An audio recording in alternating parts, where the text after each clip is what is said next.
So, onion powder. Onion powder is one of those essential ingredients to always have in your pantry.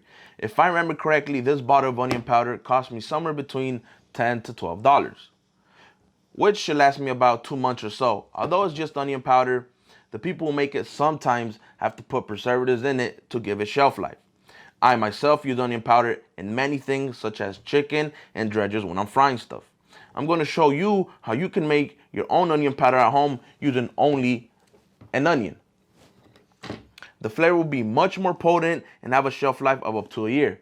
So now let's get started. You're gonna start off by getting a white onion. Now with your knife, you're gonna cut from root to root, just like this.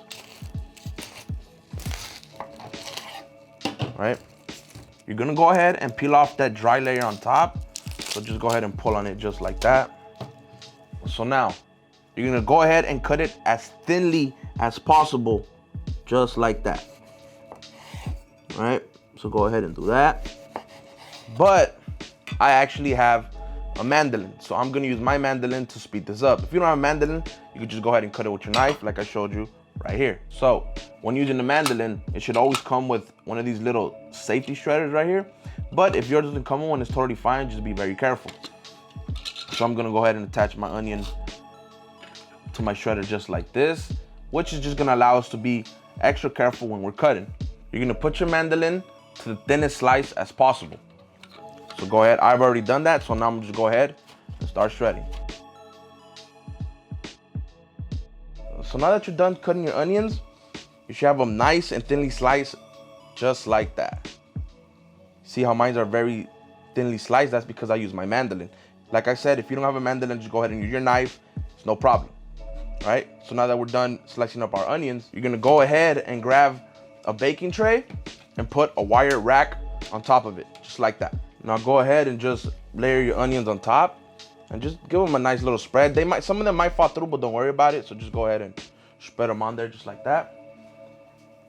You could pile them as high or as low as you want them. It doesn't really matter. As long as you have them like this on the rack, you should be fine. So now that you're done layering your onions on your wire rack, what you're gonna do is you're gonna grab a cheesecloth and you're gonna put it just on top like that. And what this is gonna allow us to do is basically let the air come in without letting any sort of dust touching your shredded onion, right? So depending on how hot or how cold your area is, you're gonna let this sit on room temperature for about 1 to 3 days, right? So now let that sit for 1 to 3 days. Or you could use one of these. This is a food dehydrator.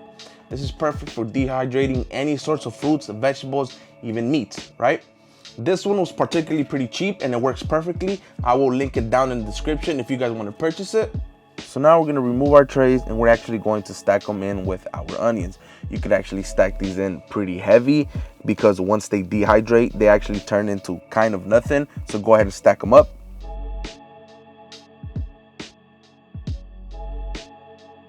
Once you're done stacking your trays, you're gonna set this to whatever temperature the guide has said. This one is actually 140 degrees for 15 hours or so.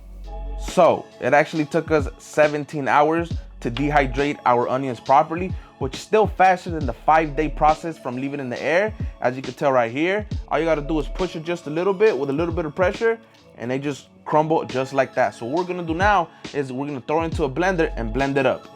I'm using my food processor, but a blender works perfectly fine, so don't even worry about it.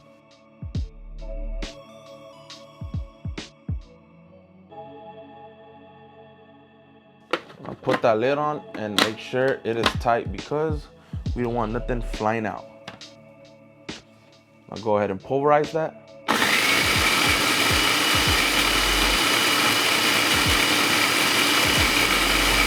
And just like that, you have now made homemade onion powder.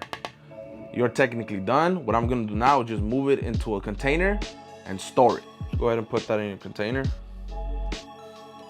Make sure you don't throw this on the sides of your table. Just be very careful with it. And there you have it. You have now made onion powder at home.